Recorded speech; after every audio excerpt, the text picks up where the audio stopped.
Dolar Amerika Serikat telah memegang posisi sebagai mata uang cadangan utama dunia, selama beberapa dekade, setelah Perang Dunia II. Perjanjian Bretton Woods tahun 1944, membentuk sistem moneter internasional baru, yang mematok mata uang utama terhadap dolar Amerika Serikat, yang dapat dikonversi menjadi emas dengan nilai tukar tetap.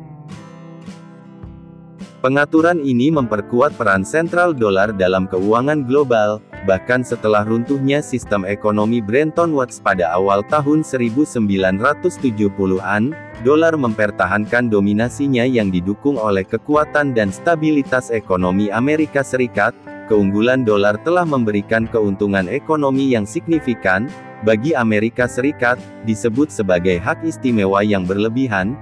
Istilah ini dicetuskan oleh mantan Menteri Keuangan Prancis, Valéry Giscard pada tahun 1960-an, yang menyoroti manfaat yang dinikmati Amerika Serikat, seperti biaya pinjaman yang lebih rendah, dan kemampuan untuk mempertahankan defisit perdagangannya tanpa dampak ekonomi langsung. Setelah peristiwa tanggal 11 September tahun 2001, Amerika Serikat mengintensifkan penggunaan instrumen keuangan sebagai instrumen kebijakan keamanan nasional.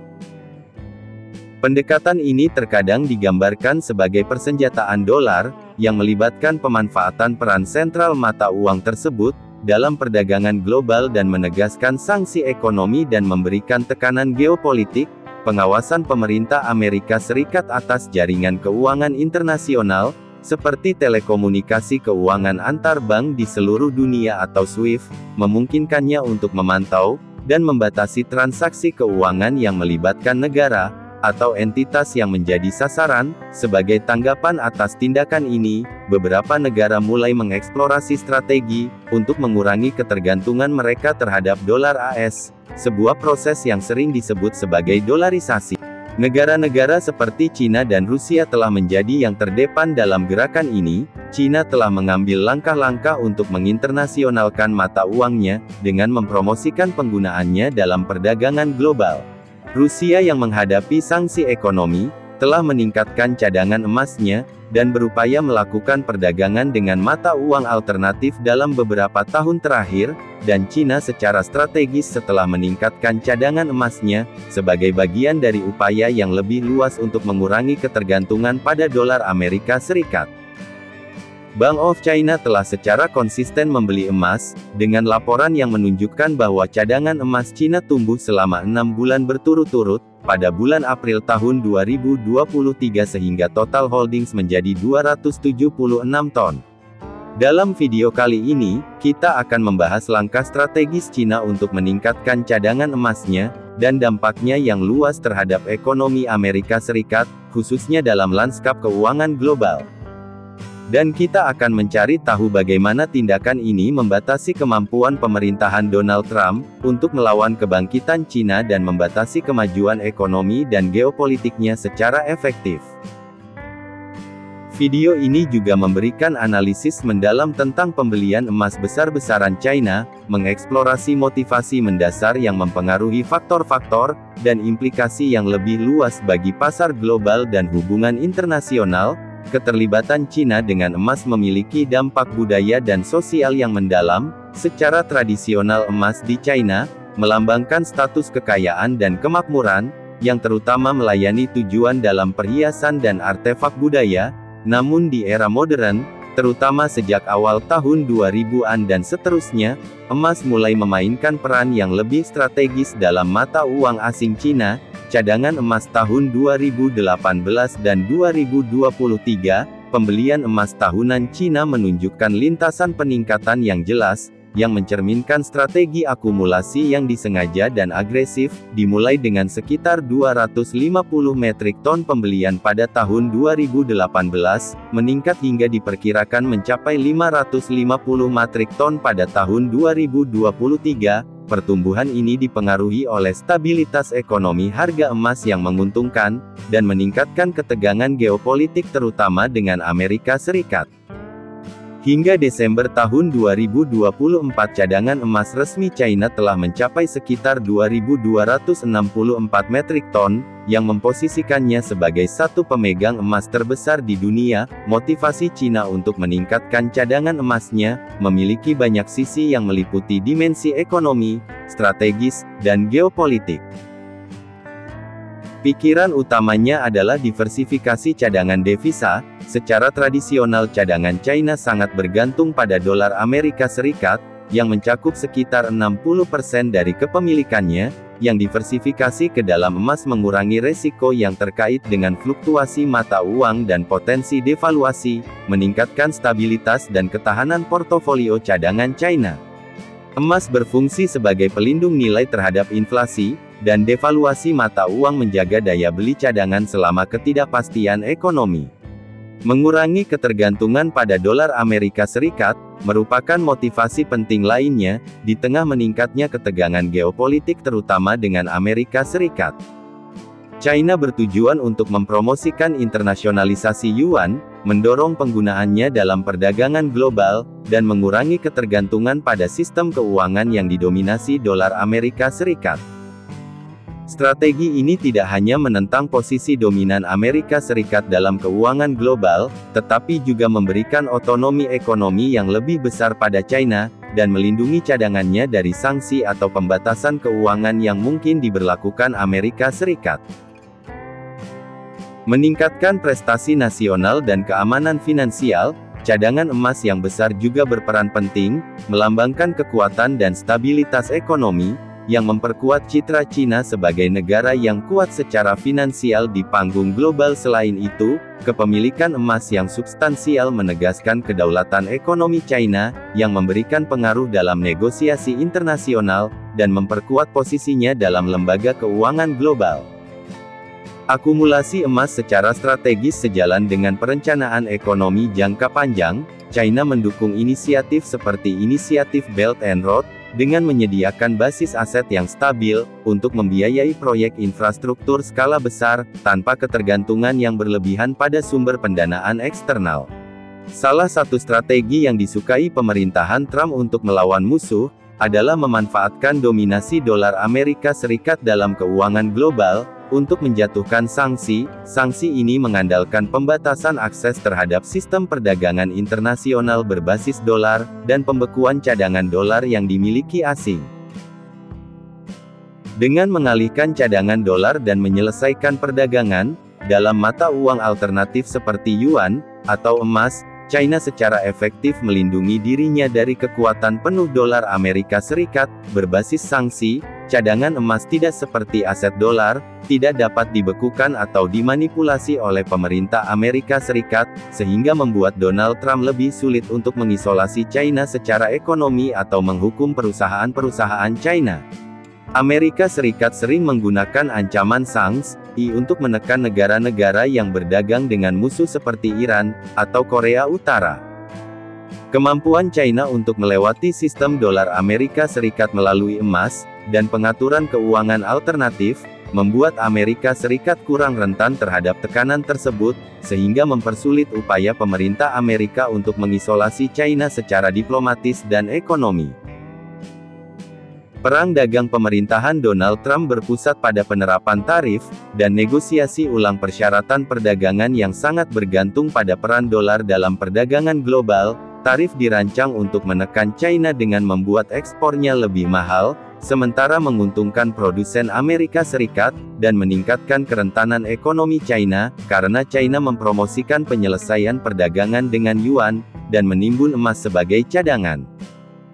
Hal ini melemahkan kemampuan pemerintahan Donald Trump untuk memberikan tekanan ekonomi melalui alat yang terkait dengan dolar, misalnya sistem pembayaran alternatif dan perjanjian bilateral dengan mitra dagang membantu China meredam dampak tarif Amerika Serikat. Tujuan Donald Trump untuk memaksa China mematuhi tuntutan perdagangannya menjadi lebih sulit, karena Cina menunjukkan ketahanan melalui diversifikasi cadangan emasnya, dengan mengurangi ketergantungan pada Departemen Keuangan Amerika Serikat, obligasi dan kerentanan yang lebih rendah terhadap volatilitas dolar. Cina memperoleh kebebasan yang lebih besar untuk menavigasi konflik ekonomi dengan Amerika Serikat. Mari kita berhenti sejenak. Jika kalian menikmati video ini, bisakah saya meminta bantuan kecil menekan tombol like, untuk membantu saya menjangkau penonton yang lebih luas, dan berbagi pemikiran di kolom komentar. Jika sudah, mari kita lanjut videonya. Akumulasi emas Cina dan mengurangi ketergantungan pada dolar Amerika Serikat, yang sejalan dengan tujuan yang lebih luas untuk membina kemitraan dengan negara-negara yang kecewa dengan dominasi keuangan Amerika Serikat, seperti inisiatif Belt and Road atau BRI, memberikan sistem ekonomi alternatif yang lebih bergantung pada penyelesaian, atau perjanjian perdagangan emas. Pemerintah Donald Trump berusaha melemahkan kerangka kerja multilateral, dan memprioritaskan dominasi Amerika Serikat melalui kebijakan America First, strategi dolarisasi Cina yang dipadukan dengan kemampuannya, untuk menggunakan emas untuk mendukung perdagangan, dan investasi. Menentang pendekatan ini, misalnya negara-negara yang waspada terhadap sanksi dolar, merasa lebih tertarik untuk selaras dengan visi ekonomi China.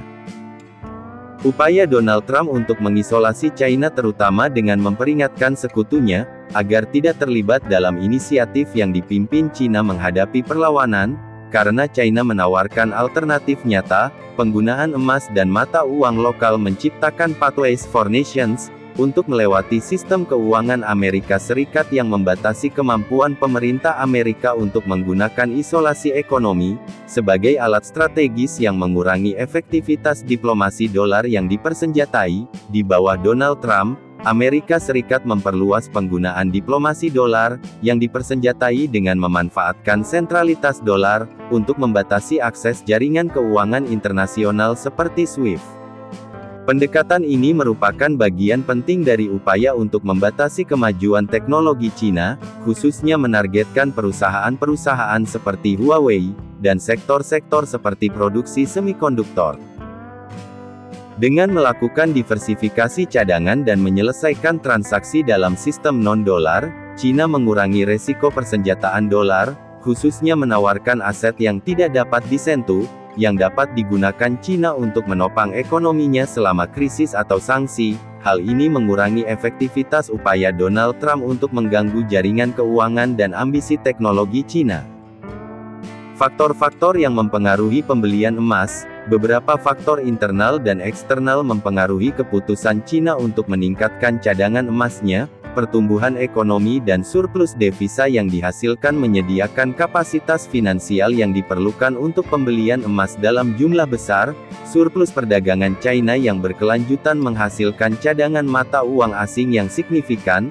Sebagian dialokasikan untuk emas untuk mendiversifikasi kepemilikan, dan memastikan HP dengan jangka panjang. Kinerja ekonomi yang kuat meningkatkan kemampuan China untuk berinvestasi pada aset stabil seperti emas, sejalan dengan tujuan diversifikasi cadangan strategisnya. Kebijakan moneter dan suku bunga juga memainkan peran penting dalam lingkungan suku bunga rendah. Emas menjadi investasi yang lebih menarik dibandingkan dengan surat berharga pendapatan tetap, sehingga mendorong peningkatan pembelian. Bank of China secara aktif mengelola alokasi cadangan yang mengutamakan emas, untuk meningkatkan diversifikasi dan stabilitas. Selain itu, ketegangan geopolitik khususnya sengketa perdagangan dan risiko sanksi ekonomi, mendorong China untuk mengamankan cadangannya melalui aset berwujud seperti emas, yang menjamin keamanan finansial di tengah ketidakpastian dinamika pasar global. Pembelian emas Cina dalam jumlah besar memiliki efek yang luas pada pasar global yang mempengaruhi harga emas, likuiditas pasar, dinamika mata uang dan operasi penambangan emas global. Permintaan yang konsisten dan signifikan dari China, memberikan tekanan ke atas pada harga emas global, terutama selama periode ketidakpastian ekonomi barat, sehingga mempengaruhi pola investasi dan perdagangan spekulatif di seluruh dunia. Pembelian skala besar berkontribusi pada harga emas yang berkelanjutan, atau meningkat, yang mendorong investasi lebih lanjut dalam bentuk emas dan aset, terkait peningkatan likuiditas yang dihasilkan dari keterlibatan China di pasar emas. Meningkatkan kedalaman pasar membuat emas lebih mudah diakses dan dapat dipergunakan bagi investor dan negara lain. Likuiditas tambahan ini berkontribusi pada stabilitas pasar melawan fluktuasi spekulatif, dan menyediakan permintaan yang dapat diandalkan. Namun pola pembelian China juga dapat menimbulkan volatilitas dengan peningkatan permintaan yang cepat, yang menyebabkan lonjakan harga dan potensi aktivitas perdagangan spekulatif. Berkurangnya ketergantungan China terhadap dolar Amerika Serikat ditambah dengan peningkatan cadangan emas, berdampak pada dinamika mata uang global dengan mendorong diversifikasi mata uang, dan internasionalisasi mata uang. Pergeseran ini dapat mempengaruhi nilai tukar yang berpotensi melemahkan dominasi dolar, dan berkontribusi pada sistem mata uang yang lebih multipolar. Selain itu, meningkatnya permintaan dari China mendorong operasi penambangan emas global untuk melakukan ekspansi, dan inovasi yang mempengaruhi rantai pasokan dan ekonomi pertambangan. Implikasi lingkungan dan peraturan muncul karena peningkatan aktivitas penambangan. Pembelian emas dalam jumlah besar oleh China memiliki implikasi yang bernuansa bagi perekonomian Amerika Serikat, khususnya mengenai posisi dolar. Langkah China ini merupakan langkah strategis untuk melawan dominasi dolar. Pertanyaannya, apakah China akan berhasil menghapus dolar sebagai cadangan mata uang dunia? Silakan ketikkan pendapat kalian pada kolom komentar.